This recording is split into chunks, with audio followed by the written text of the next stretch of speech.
Hello everyone, welcome along. Awesome to have you guys here today. This is Space Dave Live, episode 3. So hopefully everything's all working as it should be. As always, just let us know if anything is going wrong. So let's get started here tonight. Let's go with some introductions. First of all, we've got our live studio audience here with us tonight. Give everyone a wave. As always, it seems to be a small but enthusiastic audience, so thank you guys for making the effort to come along tonight. Remember everyone, if you want to come along and join in and be part of the show, you can do that. So we'll have more information about that on our website actually, how you can come along and join in and be part of it.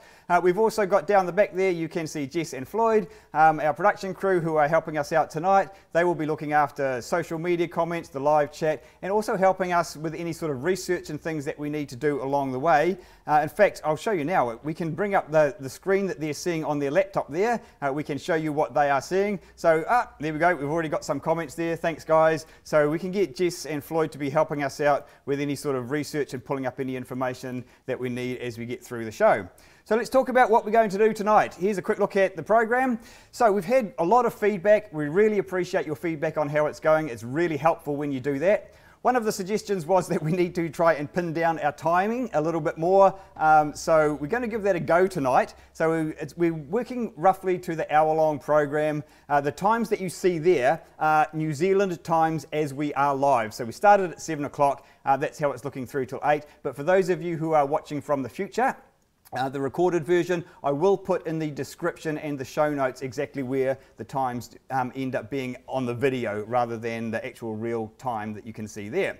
So that's what we're going to do tonight. As you can see from there, we're not doing all of the segments that we have done the last couple of weeks. We're finding that we didn't quite fit everything in, so we're just juggling it around and trying a few different things. One little bit of bad news for all you fans of Dave Has a Rant.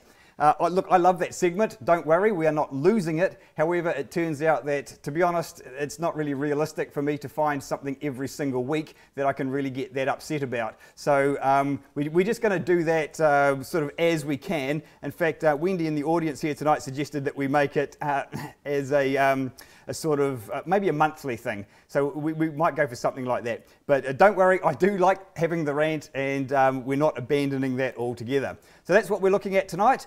So it's a bit of a stab in the dark. We'll see how we go with those times, and yeah, we'll just sort of take it from there. So of course, first up we need to talk about our competition. So let's tidy up last week's competition first of all. Now the winner of last week's competition was actually Driver Lance from our online audience, who very kindly donated the prize to Lexus Tolland, who we've got pictured here, one of the guys that was in the live audience. So thank you so much, Driver Lance, for doing that. That was really generous of you. We really appreciate that. So tonight we are giving away this cool little weather station, weather science kit. It's quite neat, valued at $32, I think it is. Yep, $32. So we can ship that anywhere in the world, so anyone can win that. Here's how it's going to work. Let me play you a short, well, it's not really that short, it's maybe a couple of minutes long or something. It's a little video that we've got here. Here it comes. Now this is a video that I recorded just last weekend. It's from the live video feed, one of the feeds that comes from the International Space Station. It's a bit hard to see what's going on here, but if you have a look on the left, that's the South Island of New Zealand. We are travelling from south to north. So just along there you can see the South Island. The North Island is just coming into view down the bottom there now. It's an unusual view of New Zealand, and it's not a really good view from the space station. I was hoping to get a better view than this, but you can kind of see New Zealand there. Now with this particular video, I've been trying for ages actually to get a really nice shot of the space station going over New Zealand and then just sort of going into nighttime with a beautiful sunset behind it. I've been trying for about 2 years, haven't got it yet, but this is kind of what I'm trying to do. So I've sped the video up here. We're now going right over the Pacific Ocean, heading towards North America. I had to speed it up for obvious reasons, and I think you can see now that the sun is starting to set off to the right of screen. You can see reflecting off the clouds. You can see some long shadows there, and we're moving into evening, and the United States will just come into shot at the bottom of the screen about there. So, and that's evening from up in space, and so that's what evening and nighttime looks like from the space station, and you can see that the sun is obviously off to the side there. So it didn't line up for the sunset, didn't quite get that. It wasn't a great view of New Zealand, but you can kind of see where I'm going.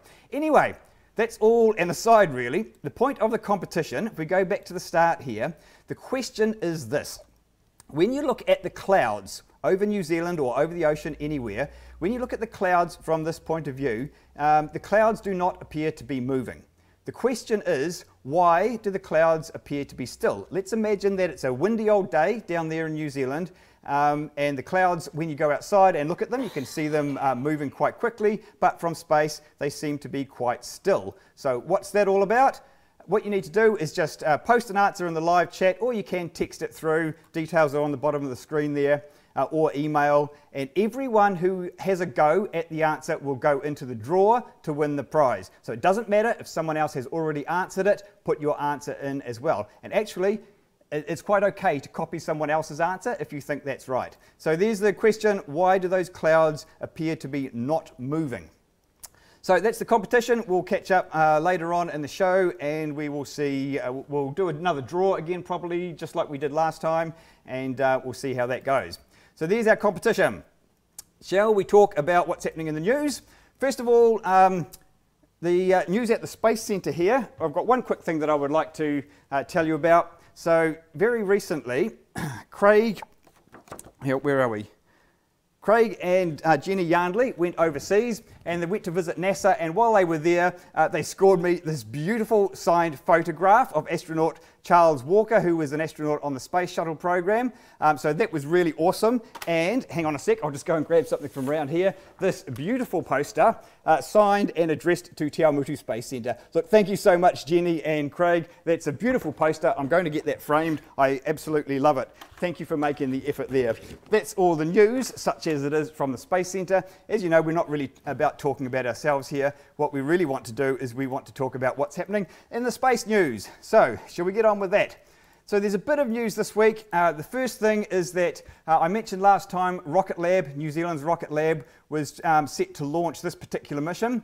Kind of got a hard case name, the R3D2 mission for DARPA, which is an American military research organisation. I tend usually to avoid anything to do with the military. It's not really my favourite topic about space. But anyway, this is a pretty cool, fairly interesting mission that they are launching. It's a new demonstration kind of satellite with a new system for communicating. I don't really know a lot about it, but that's it all unfurled there as it's supposed to look in space.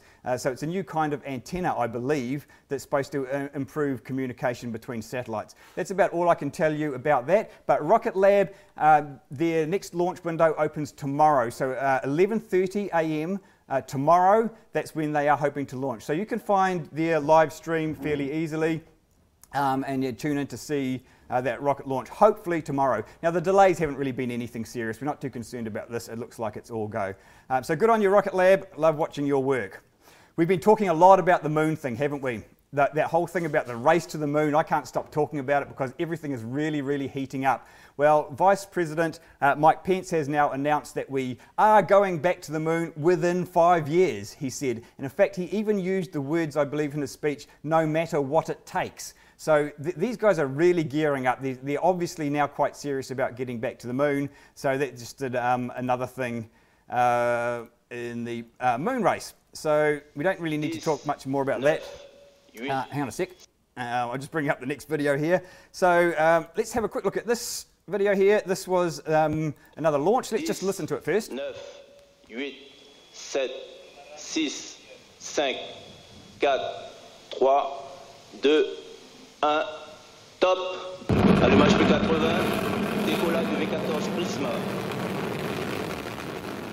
Now, whenever you watch one of these rocket launches, you do have to be a little bit careful of the audio. When they launch, it does tend to blow your speakers out a little bit. But this was a cool launch. As you can hear from the commentary there, it's a European launch. This is an Italian satellite that's being launched. And it's quite a neat mission that this one is going on. Excuse me. This is called the PRISMA satellite. It launched just this last week, and this is an Earth Sciences satellite. We don't tend to hear so much of this kind of thing. It tends to go under the radar, but these are really important missions. This particular one is going to be, well, it's more of a proof of technology. I'll just turn that down. This one, it's looking at a new hyperspectral imaging system. I don't think we've got time to talk about that now, but if you're interested in that, go and look up the PRISMA satellite from the Italians. Really interesting looking project. Now, while we're talking about Earth Sciences, let me show you another quick video here. This one doesn't have any audio on it. This is a NASA visualization. Again, Earth Sciences. And one of the things that I love about all of this, the space program, is that that's what allows us to get a lot of this kind of imagery and information. This is showing you the Arctic ice sheets, how they've developed from the lowest point to the highest point over the last 6 months. So it ends with the maximum ice sheet coverage for this particular year, and I understand this is the 7th lowest coverage on record, which is not the lowest, but it certainly does continue the trend of the ice sheets over the Arctic shrinking over the decades. So NASA does a really good job of producing all of this data visualization kind of stuff. I think that's pretty cool. What else have we got? Kind of back to the moon thing. This is a CGI image from a company called Sierra Nevada Corp, and they are proposing a new habitat. So this is part of that thing, that Gateway project that we've been talking about. So the Gateway is that's sort of like the mini space station that they want to orbit around the moon to help people get from Earth to the moon and then back down onto the moon. So they are proposing one of these inflatable habitats, 300 cubic meters, enough to house 4 astronauts for 30 days. So they've got funding for this. They're going ahead, hopefully, to build that particular thing. So I think that's looking really promising. We'll get back to that when they've got some more progress on it. One of the big things in the news at the moment is SpaceX, their Starship and Super Heavy vehicles. We've talked a lot recently about SpaceX and what they are doing. We've talked about the Falcon 9, the Falcon Heavy, which have both already flown. They're doing their things. But the next big thing for SpaceX is this beautiful looking beast here, the Starship. So that's what it hopefully will look like when it's all done. This is what it kind of looks like at the moment, but this is in its very, very early stages. All they're really doing at the moment is trying to get the engines and the basic system underway. And where we are at right now, I've got well, it's not really it's a video, but it doesn't really show you an awful lot. But let's have a look at this. This is where they are building the first version of it. Now, if you just look there, that thing that we are looking there is called the Starliner Hopper. And the object of that thing there is it's just this kind of like the bottom part of the vehicle that they're trying to build. And the idea with this one is that they just start with very small launches. They're just testing the engine, so they just want it to go maybe not even a meter off the ground at the start and just slowly build it up. And eventually, hopefully, we will start seeing some much better images there. But this week they've been trying to get it up and running. Now it's just out in the open. It's kind of a bizarre way to be building your rockets out in the open where just about anyone can see it. No one, as far as I'm aware, has really seen any action yet, but there is a live stream. If you're interested, you can go to YouTube. It's nighttime there, of course, but someone has set up a live webcam pointing towards the test site. I'll put the link in the description and the show notes, so you can tune in yourself if you're interested in seeing if you can spot any action from over there. So it's a pretty cool thing. I mean, if this vehicle does get off the ground and does work, it really is a game changer, because it's going to be certainly one of the, if not the most powerful rocket in the business. So that's certainly something to look forward to. I'm just keeping an eye on how our time's going, because I am trying to stick to our time this week. What we might do here is, let's try this. Might show you a short, this is a 2.5-minute video that NASA puts out each week, and it's This Week at NASA. So let's just have a listen to this. It's a pretty good summary of what NASA has been up to in just the last week. So let's see what they've got to say. The space station, testing a motor critical to the safety of Orion, and some surprising findings about asteroid Bennu. A few of the stories to tell you about this week at NASA. On March 22nd, our Anne McClain and Nick Hague conducted a spacewalk outside the International Space Station, the first of 3 planned spacewalks in the coming weeks to upgrade the station's power system. The first 2 excursions will complete the replacement of nickel-hydrogen batteries with new, more powerful lithium-ion batteries. McClain and Christina Cook are scheduled to continue the series with the first all-female spacewalk on March 29th. Canada's David Saint-Jacques will join Hague for another spacewalk on April 8th. Engineers conducted a static hot fire test of the motor on our Orion spacecraft's launch abort system on March 20th at a Northrop Grumman facility in Elkton, Maryland. The 30-second test was the first in a series of 3 aimed at qualifying the motor for human spaceflight. The motor is designed to steer Orion and its crew away to safety in the unlikely event of an emergency during launch. Our OSIRIS-REx spacecraft, which will return a sample of near-Earth asteroid Bennu in 2023, has seen particle plumes erupting from Bennu, the first ever close-up observations of particle plumes erupting from an asteroid's surface. The spacecraft has also discovered Bennu's surface is more rugged than expected, challenging the mission team to alter its flight and sample collection plans due to the rough terrain. The OSIRIS-REx mission could help us learn more about the origins of our solar system and improve our understanding of asteroids that could impact Earth. Astronomers have found a pulsar about 6,500 light-years away in the constellation Cassiopeia that is blazing through space at nearly 2.5 million miles an hour. So fast, it could travel the distance between Earth and the Moon in just 6 minutes. The pulsar, dubbed PSR J0002, was discovered using our Fermi Gamma Ray Space Telescope and the National Science Foundation's Carl G. Jansky Very Large Array. Pulsars are super-dense, rapidly spinning neutron stars left behind when a massive star explodes. This one spins 8.7 times a second, producing a pulse of gamma rays with each rotation. That's what's up this week at NASA. For more on these and other stories, follow us on the web at nasa.gov/twan. So there you go. If you're interested in watching This Week at NASA, you can, as the guy says, just tune into any of NASA's social media channels. Righto, there you go. So one last thing to wrap up this part of the news. I loved this one. About a dozen different people sent me this link or tagged me in it. This is really awesome. So Professor Hubert Zitt decided to give his observatory a makeover and make it into an R2-D2. So good on you. What a cool thing to do. I think this is just awesome. It's a really cool way to get attention because let's face it, observatories, they're not the most exciting sort of looking places from the outside. I think this is a really awesome thing to be doing. So, and thank you to everyone who sent that link through. You obviously knew that it would appeal to me, and it did. Thank you very much. Right, so to finish off the news, we like to talk about the fake news. Well, I've just got one thing this week. It's not really fake news, this one, to be honest. It's more the headlines, which is often the case. And this is the one that I saw. The headline reads, "More than one reality exists, at least in quantum physics." Now, look, we don't have time to spend a lot of time on this one, but as usual, there is some interesting science behind this. It is a good experiment that they've done. It's quite interesting.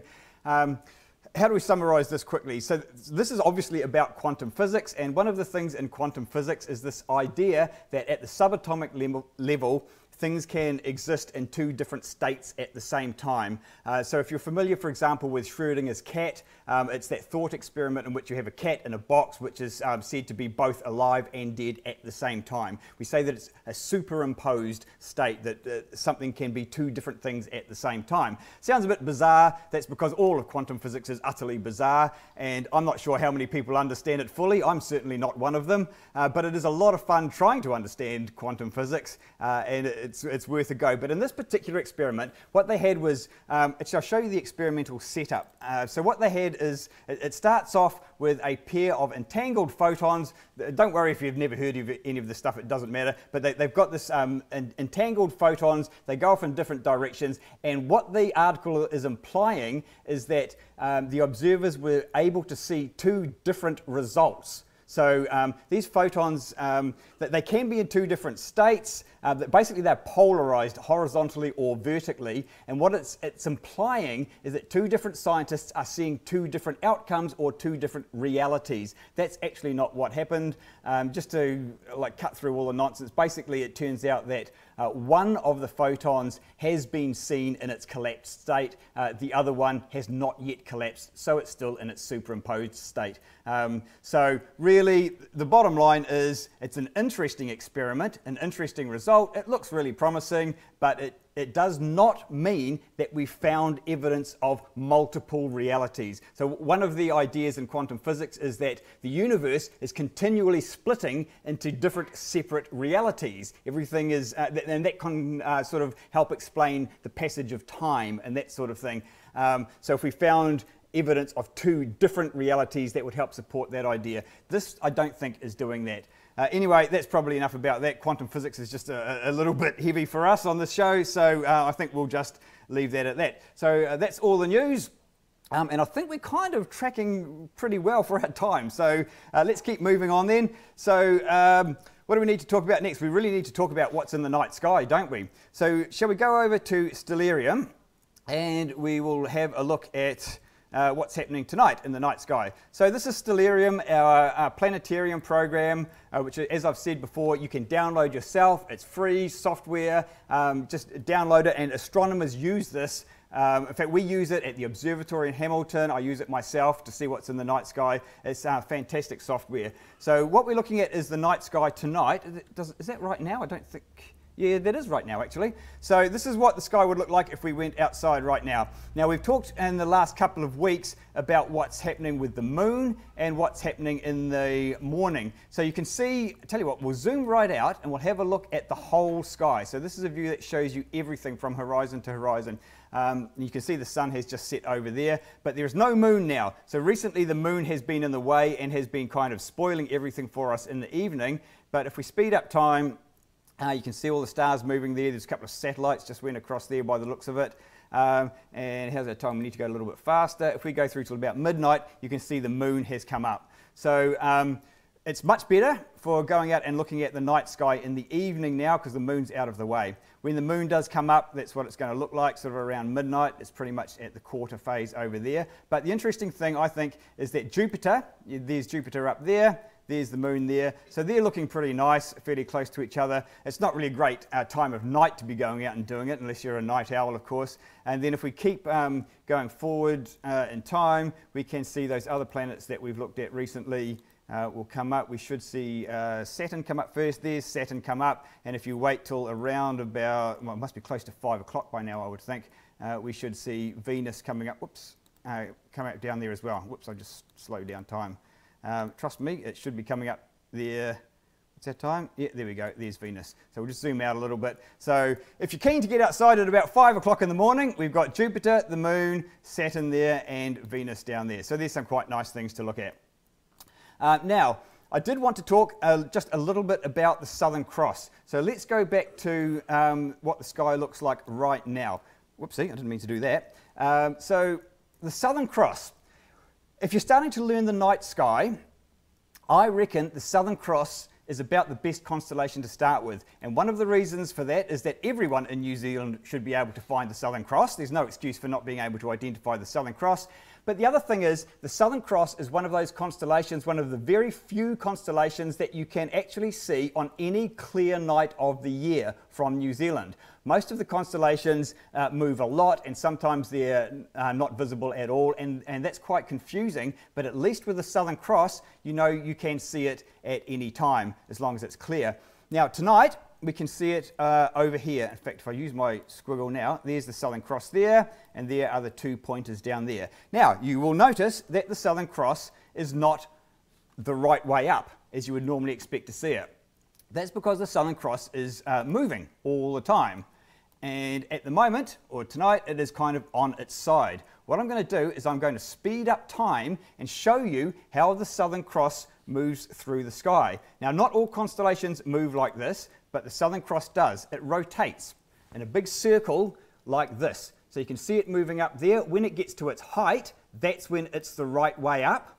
So it's moving throughout the night and throughout the year. Everything's constantly moving. Of course, what you're really seeing there at the moment is the effect of the Earth rotating, and it looks like the sky, the things in the sky are rotating, but it's actually us that's turning. So you can see that the Southern Cross actually moves in a circle, kind of like the hand on a clock. It takes roughly 24 hours to make one circuit. So whenever you go outside to look at the Southern Cross, it could be in any orientation. When it's up the top, it's the right way up. Then it goes on its side, and when it gets down near the horizon, it will be completely upside down. Now we're moving into tomorrow now, and you can see that we've got daylight out here, but I've turned the atmosphere off so we can still see the stars. If you turn the atmosphere on, of course, it's just daytime, but those things are still there. We turn the atmosphere off. You can see now that the Southern Cross is down the bottom, very near the horizon, completely upside down, and it's sort of heading around. So there you go.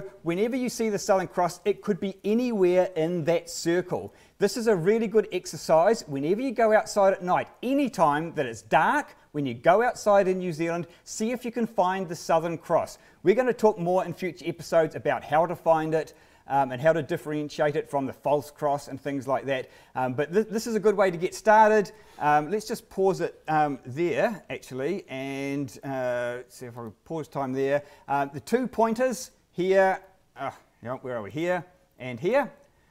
They point to the top of the cross, or whatever would be the top of the cross, whichever orientation it is in. So the pointers kind of follow behind it. That's probably the best way to make sure that you are looking at the right thing, because the false cross and other things don't have those 2 bright pointers pointing at the top. You might also be able to see that the star at the top of the cross is quite red. It's noticeably red when you look at it, and it always kind of annoys me that none of the flags, I think, in the world that use the Southern Cross, and there's a few of them, I don't think any of them actually get the colours of the stars right. But anyway, that's that. We are coming up to 7:30, so that's probably all we can talk about with the night sky, because we need to get on to the next bit. So remember, as we go through the show here, please do join in the live chat, ask questions, post comments, things like that. Have we got anything going on in there at the moment, Jess, really? We've had a few answers to the competition, I believe. Is there anything else going on there in the live chat? Perhaps you could go to that tab. Could you do that? Okay. Anyway, okay, we'll get back to that. Righto, what we need to do is we need to move on to the main part of the show tonight that we have been talking up, and that is the section, let me just get my mouse and everything here, everything is fake. We've had a bit of a go at this in the past, but we haven't really quite had enough time to tackle it properly, so tonight we are jumping straight in the deep end. What I was planning on doing with this whole segment was starting off with some light conspiracy theories and stuff like that, maybe like the moon hoax landing or something like that, something not too challenging or too difficult. But because a couple of things have happened, there's been a couple of documentaries come out and it's quite topical, I thought we should probably jump straight in the deep end and start talking about the flat Earth. I'll need a drink before we take this one on. Righto, so the flat Earth thing. Gee, it's hard to know where to start with this, but the first question that everyone has about the flat Earth is it real? Are these people for real? Are we supposed to take it seriously, or are they just having us on? When you see all the YouTube videos and things like that, a lot of people assume that it is just a big joke. And in fact, that's one of the most common comments I hear about the whole flat Earth thing, is you must be dumb for thinking that it's real, because obviously they're just taking the mickey and they're not really serious about it. But in my experience, it is real. I'm absolutely confident the whole flat Earth thing is real. People do genuinely believe that the Earth is flat. So let me recap first of all my personal experience with the flat Earth community and this whole movement, so that you know where I'm coming from. So I deal with quite a few flat earthers, but mostly online. So I do deal with people in the real world. In my job here at the Space Centre, I occasionally come across flat earthers. Not really a lot. To be honest, I've probably not met more than about half a dozen coming through here, and maybe a few others in other places. In the real world, most of the people that I deal with regarding the flat earth are actually friends, family and colleagues of someone who thinks the earth is flat, and they are coming to me for advice. You know, my mate here is into the flat earth, and it's really becoming a problem because he won't shut up about it, and it's annoying everyone. What do I do? Can you tell me something to convince them that the earth is not flat? It doesn't quite work like that, and we'll get back to that later, that whole idea of how do you convince someone that the earth is not flat. You might be surprised that my answer actually is, in most cases, don't try, but we'll get back to that a little bit shortly. The next big question is, who are all of these people? What's it all about? What do they think? What do they actually believe? Well, if we go back to that picture that we just had before, so people who believe that the earth is flat, they tend to go with a model that looks something like this. This is by far the most popular kind of map, the closest thing that they can come to a map. Here's another view of it. Now, it is actually a real projection of the globe. It's called the azimuthal equidistant projection, and as you probably know, there's a lot of different ways to take a spherical object and project it out so it becomes a two-dimensional object. And what the flat earthers have done is basically taken this particular projection, and they're using that as a rough model of how the flat earth works. So essentially what they're saying is that the earth is a flat circle and Antarctica is a big ring around the whole thing, and there's a big ice wall or something similar that holds everything in. What's over the edges, we don't really know, but that is how the earth works according to the flat earth model. I should point out that there's no agreement on exactly how all of this works. But this is the one that pretty much all the flat earthers seem to use. This is the one that they use on the UK Flat Earth Society. So that's what they're looking at. Interestingly, that projection that you're looking at there is also the emblem of the United Nations. And funnily enough, the flat earthers love pointing this out because part of the conspiracy theory is that they're rubbing it in our face. You see, that the United Nations is all in on this, and they're really taking the mickey out of you by just showing that the earth is actually flat but not admitting it. So what do the flat earthers actually think? How do they think all of this works? So first of all, let me show you this picture, because this is how most of us assume that the flat earthers see things. So it's the universe as we know it, with this flat disc-shaped earth floating around where it should be a sphere. Now, that's not actually how flat earthers tend to see it. I don't think I've ever come across any flat earther that sees it like that. So if you're using arguments based on this kind of thing, that's not really going to fly, because that's not actually what the flat earthers think. This picture, I think, shows a better view of how they think the earth works. So you've got the circle on the bottom there. They generally believe that the sun and the moon are small and close. That's really important. So that's the big difference. And the idea is that they just kind of circle around above the earth like that, shining down on the earth. The bit below the sun, that's daytime, and the rest of it is night. Now, it should be fairly obvious when you look at that that doesn't work, but you can get more complex models that kind of work a little bit better. But that's the sort of basic structure. You've got a flat earth with this dome over the top of it. I tend to think of this whole thing actually a little bit like this. If you've ever read the Narnia books, and you should have, then you may recall in The Magician's Nephew that Aslan walked through and just created the earth, and that Narnia is a flat earth. In Narnia, you've got the flat earth, it has an edge around it, and everything is completely different. The stars in the sky are actually living beings, so it's a fantasy world. But this is a good way to think about the flat earth, I think, that they're not thinking of a universe as we know it with a flat earth in it. They are thinking of an entirely different kind of universe. So it's a different sort of world altogether. So that's a good distinction there. So who are all of these people? Well, I talk about the flat earth community a lot, but I have to say it's a very fragmented community. And in fact, I probably shouldn't even use that word. So the Flat Earth Society was a society that was started quite a long time ago. It went defunct for a while. Someone else started it up again. My understanding is that the Flat Earth Society has had a bit of a falling out, or never got on with the people who organised the Flat Earth International Conference. And you've got localised flat earth groups all around the world, including, of course, here in New Zealand. If you want to go and look them up, there's a couple of Facebook groups So you can go and find them. They're not too hard to find. So this is what we are talking about with the flat earthers. Now, what I have found in my dealings with flat earthers is that they tend to share a few sort of fairly common traits. So there's no one type of flat earther, but there are some common things that you find quite often.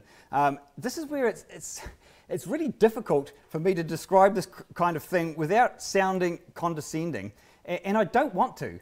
I'm really not into insulting flat earthers and just calling them stupid and that sort of thing, because I don't think that. The flat earthers that I've come across are not stupid people. I think they're wrong, but and I don't think it's productive to just insult them and call them all idiots and that sort of thing. So that's not really my go. But anyway, let me tell you what I have found in my dealings with flat earthers.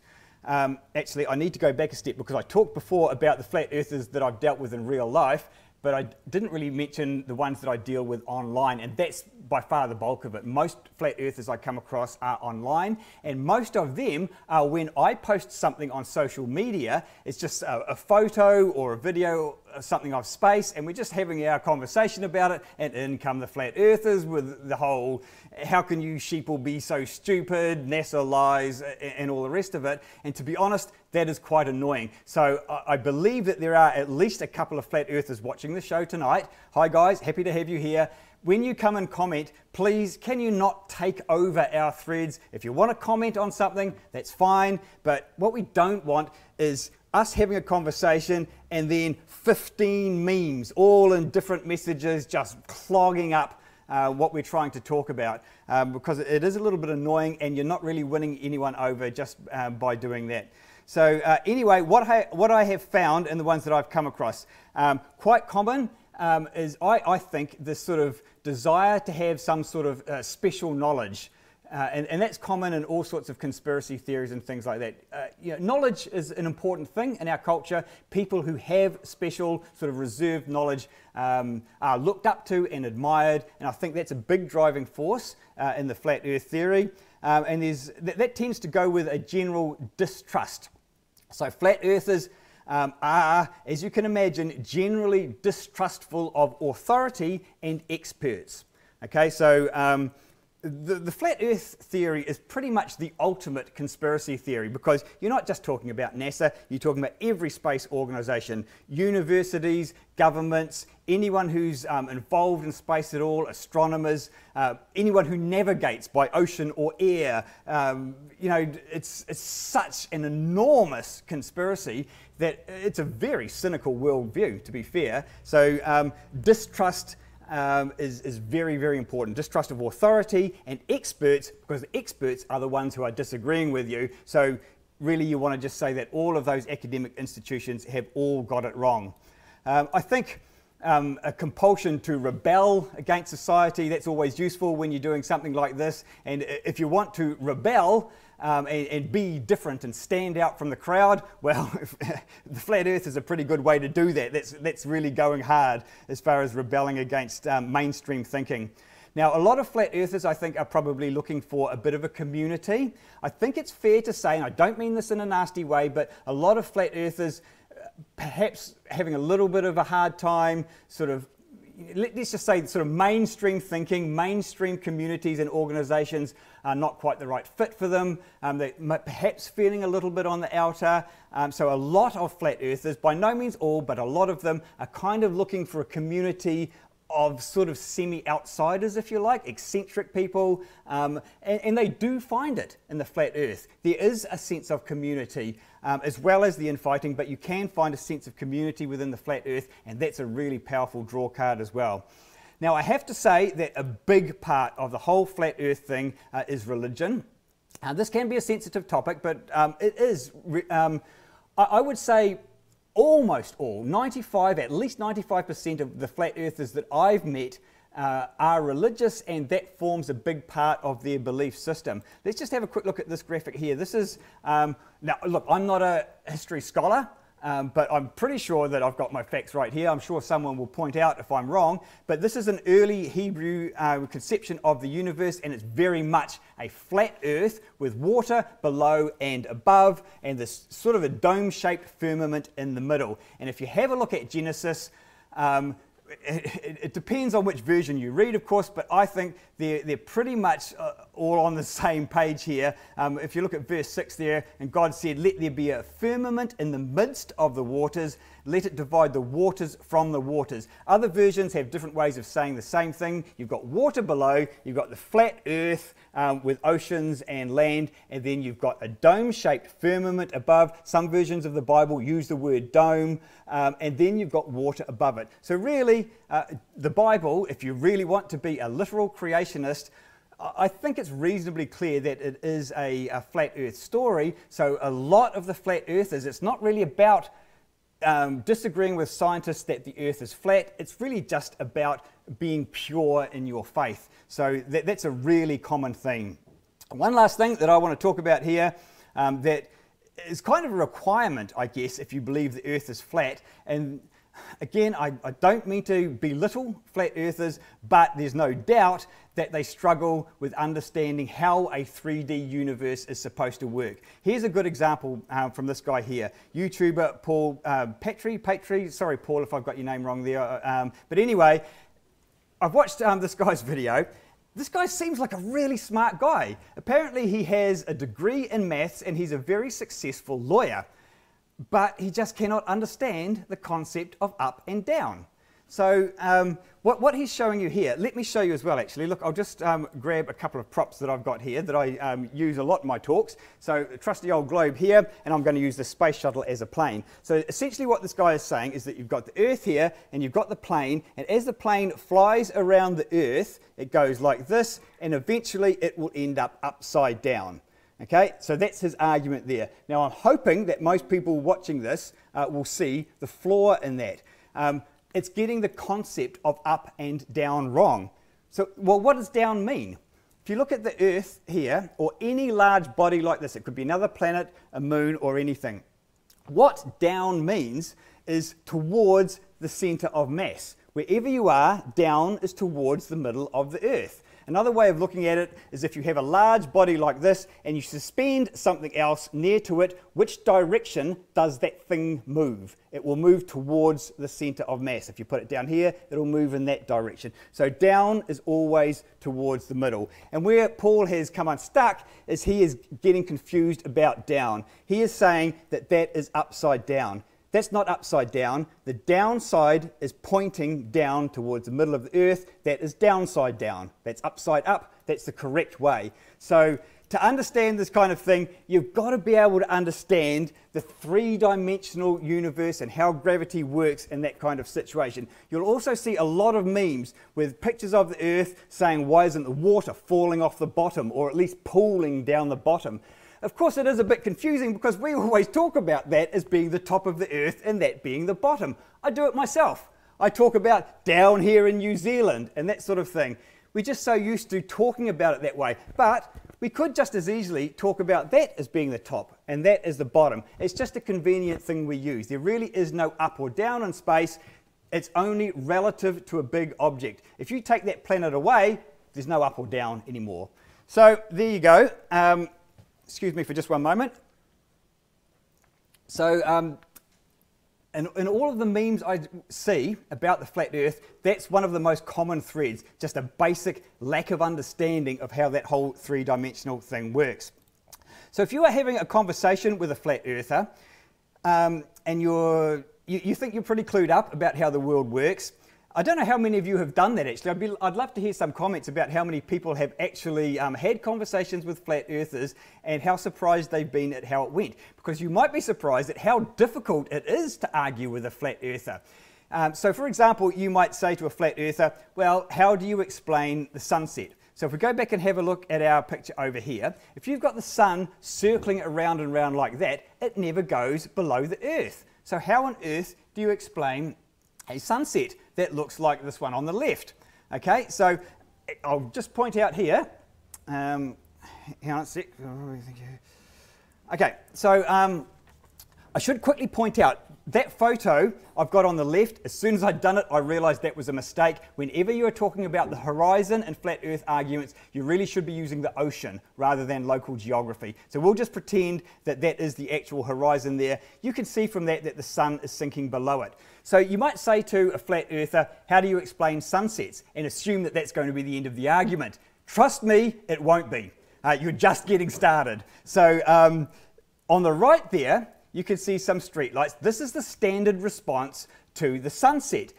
From a flat earther's point of view, it's caused by perspective. So you can see the streetlights at the top there are sort of, that represents the sun when it's up high. And the idea is that as the sun moves further away in the sky, it recedes and it gets closer to the horizon, just like the streetlights are doing in this picture, until it eventually is so close to the horizon that it appears to be a sunset. Now, on the face of it, you might think, okay, yeah, that seems to work. I can see the logic in that.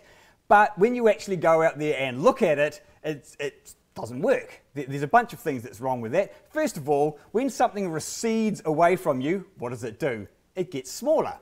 The sun doesn't. The sun stays the same angular size all the time. Okay, so when it's high up in the sky, it's the same as when it goes down. So that's not perspective. If it was perspective, it would be getting smaller as it went further away. Now, it's pretty easy to confirm that yourself. We use these things at the Space Centre. These are solar viewers that you can use to look at the sun. So you just go outside and you hold it in front of your eyes and you look up at the sun. Even with these really simple viewers here, it's very easy to tell that the sun is staying the same size as it moves through the sky.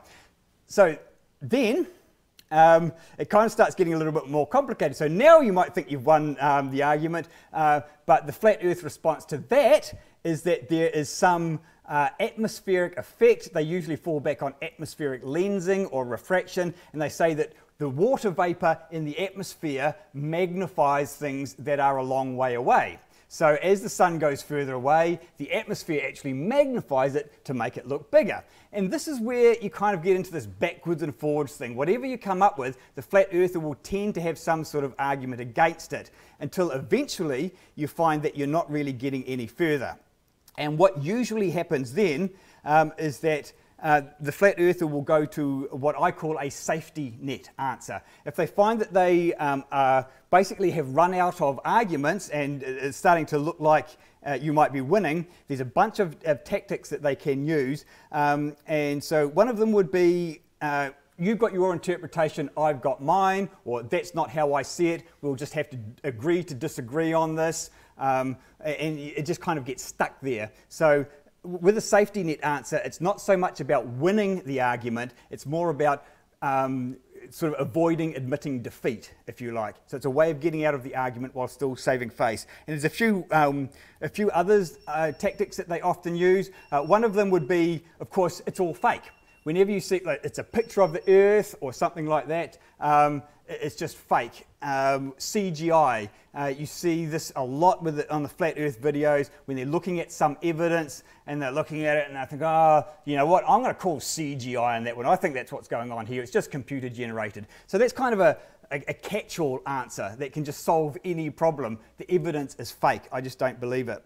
I think the last common one that I'll mention is the good old kick for touch, where if everything really is going up in flames with your argument and you really backed yourself into a corner and you don't know what to do, the way out of that is just to say, who cares about that issue? That's not even important. How about you explain this thing? And you just change the subject. Start talking about something else. And that happens a lot. Okay, so there you go. That's a little bit about how I've found the whole thing works. Because we've got about 12 minutes left to go, so we need to talk about those documentaries, don't we? So let's start with this one. So Logan Paul. I'm going to need another drink before I talk about this one. Logan Paul is a famous YouTuber. He's got himself into a bit of strife in the past by doing some, I guess, distasteful things, you could say. He's really not my kind of character. He's not the sort of person that I ever thought that I would be watching.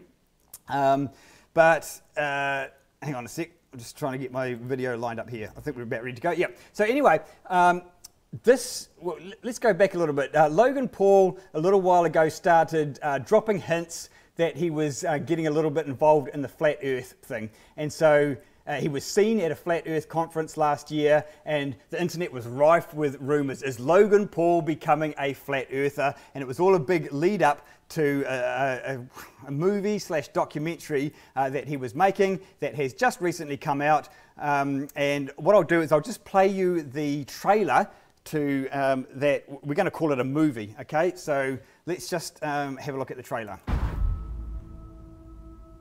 Conspiracy theories. We've all heard them. Global warming, it's a hoax. Who killed John F. Kennedy? But even crazier, people that actually believe them.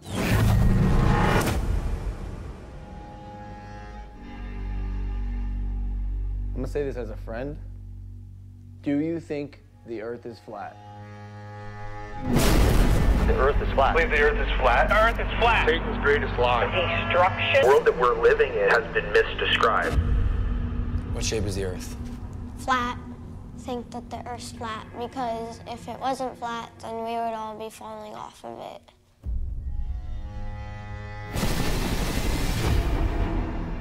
It gives me great pleasure to announce for the 2018 Third Flat Earth International Conference, this many people can start questioning the reality. The truth sets you free. The truth sets you free. The evidence they presented that they did go to space is nonsense. Do you acknowledge that other planets are round? I don't acknowledge that other planets are planets. People could think that it's round is because the shape of your eye is round. We don't have toilet water flying out on people in Australia because of gravity. When you're taught that you just came from nothing, because the scientific narrative is nothing exploded and created everything. And we're crazy? I didn't know any of this stuff before I came here, and You're still learning. The truth sets you free. I can teach you some things. It's tough because you've been told something your whole life and you've been a certain way, right? Stop becoming a flat earther! I'm not saying I am. Man, Robbie, I just don't know what to believe anymore. The truth sets you free. The truth sets you free. The truth sets you free. The truth sets you free.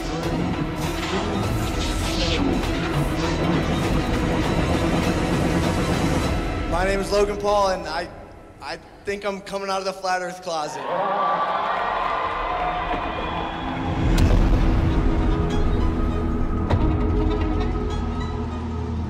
And we are being set free. So there you go. That was a trailer for it. Yeah, I took one for the team and I watched that whole documentary. It was hard work. Look, to be honest, it wasn't actually as bad as I thought it was going to be. But to be fair, I had very low expectations. So the documentary was presented as a fly-on-the-wall documentary. So the idea was that Logan Paul's a professional video maker. He's just going through his life, and it picked up all this stuff that was happening about the flat Earth. And the idea was that one of Logan's friends, Mike, came out as a flat earther, and over a period of time, Logan Paul's kind of got sucked into it. And the big question is, what's the result? Did he actually buy into the whole thing or not? So as a movie, it was a really weird thing to watch. So first of all, it was obvious within the first minute or so that it was a scripted show. Okay, so but then it could have been like a reality show where they just sort of reenact things, and you're not really sure, is this actually supposed to be real or not? Are we supposed to take this thing seriously? I'm not exactly sure. But if we go back to the video, a couple of things happened. It was only really would have been 5 minutes into the movie. Logan's friend did this thing. Let's have a look at it. After witnessing my good friend Mike, someone who I've known for years, professional, corporate, level-headed Mike, go on an unprovoked 4 a.m. globe-smashing rampage. So there you go. This was a bizarre scene. Again, this is supposed to be security footage and it's all real. So his friend Mike goes on a rampage, destroying all the many, many globes that Logan Paul just happens to have in his house. So I think the first clue there is that the idea that Logan Paul has that many educational props in his house is a bit of a stretch right from the start. But this idea of this sort of rampaging, globe-smashing thing, to be fair, this looks like satire, and in a way it's kind of quite good satire really. It was a little bit funny, just not sure if you're supposed to take it seriously or not. So let's carry on. The next big sort of interesting thing that happened was that his friend Mike shares with us a story that when he was little, his father worked in Antarctica and would occasionally take his family to work with him in Antarctica, as you do, and the kids would go outside and play in the snow, and this is when Mike first saw the edge of the Earth. Now, let's have a look.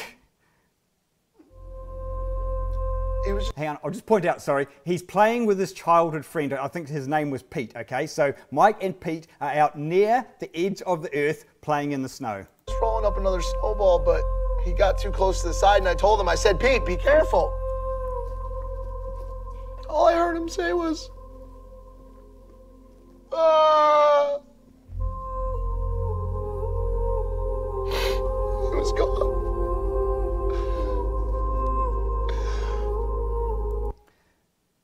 Now, look, you know, obviously that's pretty hard to take seriously, isn't it? So at this point you think, right, this is satire. But from then on, it kind of didn't really follow through with the satire. And to cut a long story short, because we are starting to run out of time, what happened was that Logan Paul went to the conference. He kind of supposedly got more and more into it. He met a girl, there was a love story. He got up and he did his speech in front of the whole conference, and then he leaked those bits out, and so that's why everyone was thinking he was a flat earther. In the end, it turned out to all be a big joke. No, I was never really a flat earther. Ha ha, it was all very funny. Look, I think the kindest thing I can say about this movie was there were, to be fair, a few moments of kind of light humour in it. I did have a couple of chuckles out of it. Logan Paul was not as obnoxious as I expected him to be. I doubt whether I'll ever watch another one of his videos. But if you're interested in the flat earth thing, this is not really the documentary for you. Really, honestly, it's a 50-minute joke that doesn't really land. That's it in a nutshell. So you don't really learn much about the flat earth, and it's probably a waste of your time. So let's just move straight on to the other documentary that I wanted to talk about. This one was much better. This is a Netflix one. It actually came out a while ago, but was just recently released on Netflix. Here's the trailer for that one.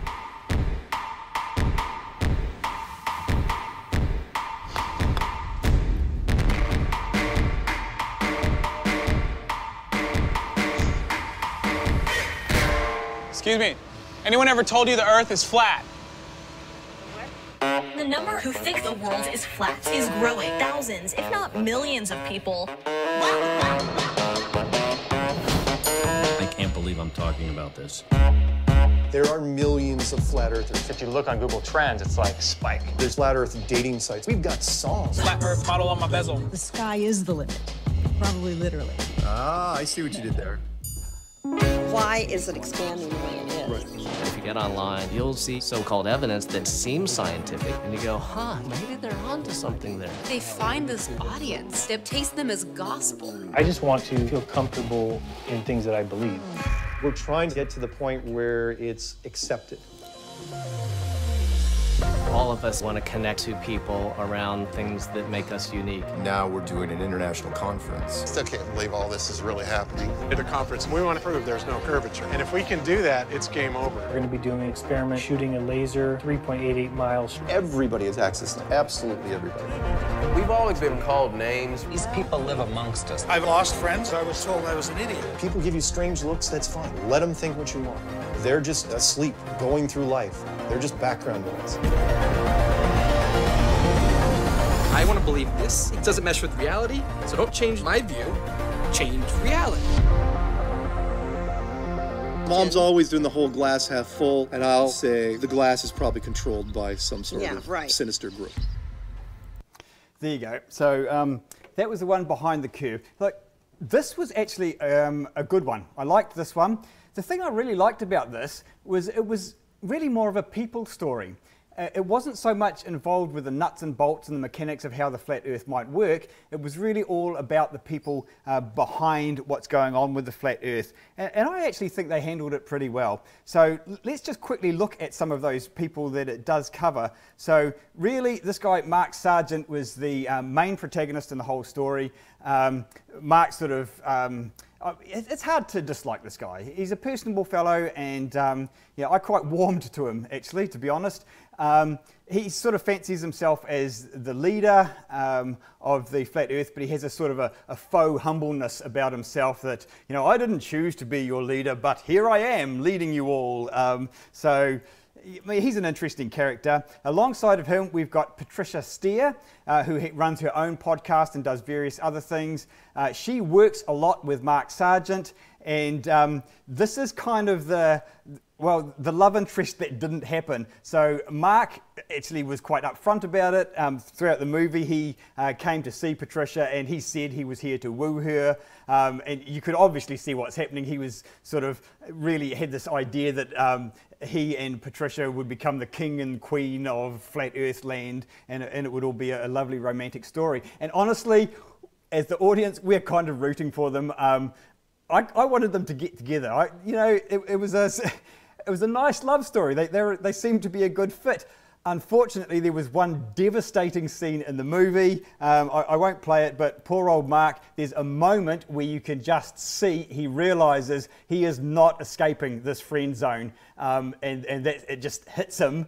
And when that happens, my heart went out to him. And I think every guy watching this is going to go, oh, bro, I feel for you. You know, that's got to hurt. You know, hang in there, man. You know, there's others. You gave it your best shot and it didn't work out. So that was a little bit sad that didn't work out. But honestly, they seemed like nice people. They really did.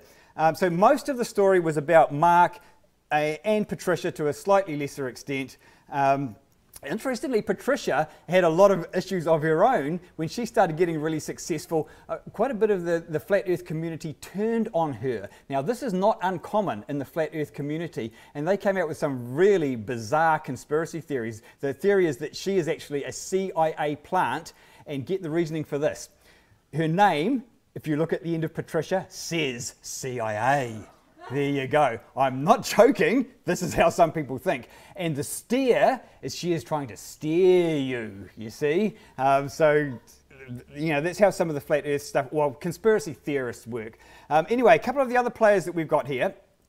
This guy, Bob, is one of the sort of more sciencey engineering types within the community. He's well known in the flat earth community. Now, I've actually got a bit of time for this guy. Although I think he's terribly wrong, what he's doing is trying actual scientific experiments and tests. He was involved in an experiment, I'm not sure to what extent, but someone spent a vast amount of money buying a very sophisticated device. It was, what do you call it, a ring laser gyroscope? I think that's what it's called. But anyway, they spent all of this money buying this piece of equipment to prove that the Earth is round, is flat. To cut a long story short, it proved that the Earth is round. His answer with a straight face was, well, obviously we couldn't accept that. There must be some other reason. And I think that's quite telling, really. But fair play to the guy. He carried on designing what I think are actually fairly genuine scientific experiments. He's still actually doing proper tests. It's just that when the results keep coming back, saying to him, round, it's round, Bob, it keeps being round, he just keeps saying, well, there's some other reason, there must be some other explanation. And like his latest experiment was to take that piece of equipment and enclose it in a Faraday cage because he thinks that there's some sort of radiation coming in. But he's designing the experiment properly, so good on him. I've actually got a bit of time for this guy. As I say, he seems like a genuine guy who really is trying to get to the bottom of it. There's another guy here who goes by the name of Jeranism on YouTube. He's really popular. Now, I felt for him in the movie as well because he was trying to do these experiments. Again, he was trying his best. In his case, he just doesn't seem very good at science. He tried really hard. He set up a bunch of experiments. They seemed to fail. And in fact, the last scene, the last shot of the entire movie was him apparently looking at the result of this experiment and seeing that it has failed him and not given the same results. Now, after the documentary hit Netflix, both this guy and Bob, as you can imagine, were pretty upset about it, and they feel that they were misrepresented in the movie, especially poor old Jeren. But yeah, we haven't got time to talk much more about this. We really do need to wrap this up. I did feel for these guys because they were trying hard, and to be honest, they didn't come out of it looking that flash. A couple of other quick characters here. Daryl Marble, known as D Marble on YouTube, very popular guy, talks endlessly. He does a lot of live stuff, and I've just put him in there. He only got a bit part in the movie, but he's very popular within the YouTube. Within YouTube Flat Earthers. And the last guy here, Robbie Davidson, who organises the Flat Earth Conference. Again, only had a small part in the movie, but he is a big player in the whole Flat Earth thing. So look, because we're about at the end of our time, let's just finish up by talking about where we are now with the whole Flat Earth thing into the future. Look, I don't think the Flat Earth thing is going away anytime soon.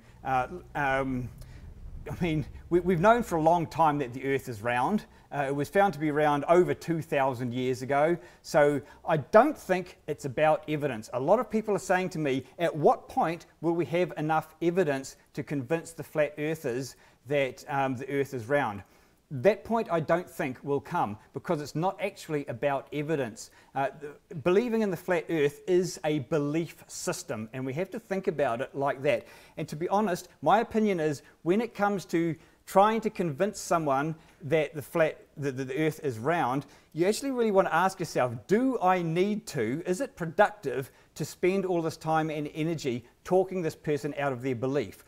Would I do the same if this person was a Christian or a Muslim or something else? Would I be trying to talk them out of that belief? Are they causing any problems? If they're not causing any problems, if they're not upsetting anyone, is it actually an issue to try and convert them? If they are, then okay, fair enough. If they're really annoying other people and creating family rifts and that sort of thing, then in that case, maybe you want to talk about it.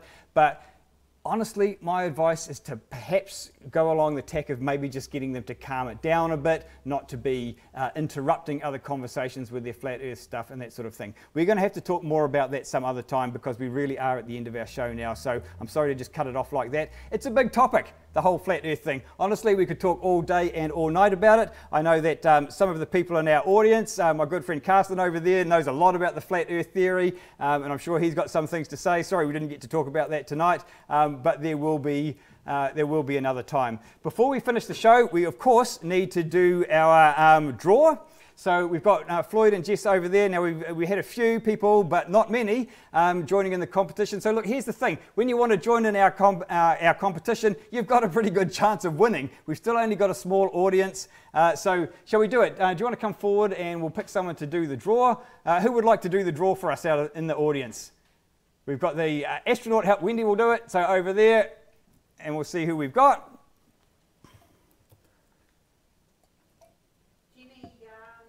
Jenny Yarndley. That was the one that you will remember got us the poster.